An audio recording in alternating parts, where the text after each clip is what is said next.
پنجاکент نیز در قطار شهرهای پیشرفته دیگر سیمویش را دیگرگون می‌سازد. با قامت افراختن بیناهای زمانوی و بلندآشیانه مرکزهای سودا خیلی آباد و نظر از گردیده ایستاده است. با وجود این منظره‌هایی را دیدن ممکن است که طبع ساکنان و مهمانان را کاسته می‌گرداند و زیب شهرداری ندارد. سودای کوچگی از جمله چنین پدیده‌های منفی است.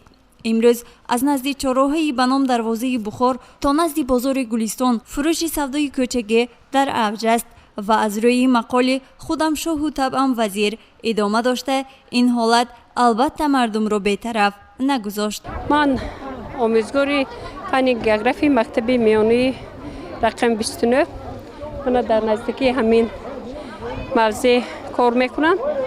من در سر کوچه چه که خودتون به معلوم است مردم برای فروختن من سبزیجات مشغول می باشند. البته این از ناچاری مردم هم میخواد زندگیش پیش برد.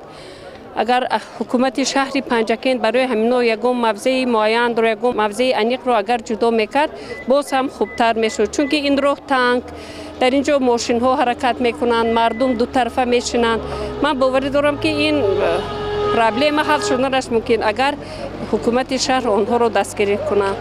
دلیل ها نشان می دهند که بعضا محض چنین بی‌طرفی و بی‌مسئولیتی حتی سبب صدمه های نقلیاتی می گردد. سفر و سبینه راه خیلی کوتاه است، آدمان بسیارند. در اونجا در پیش مکتب 29 واقع حادثه عمل شد که از بالای زنک ماشین گذشت. تا یک واقعه عملی نشود مردم ما اهمیت نمی‌دهند.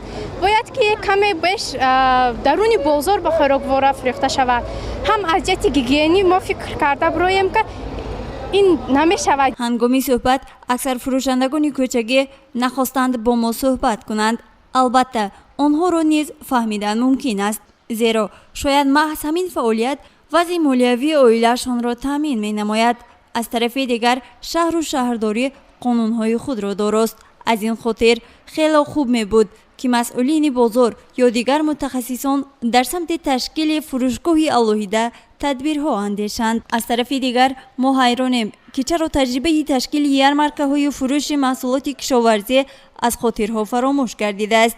محض به همین خاطر نرخ و نوای بعضی از محصولات کشاورزی از جمله سبزی دندان شکن گردیده است. باوری داریم و امید هم نماییم که مسئولین ساحه در همه سمت برای اصلاح این کمبودی ها چاره‌های ضروری می اندیشند.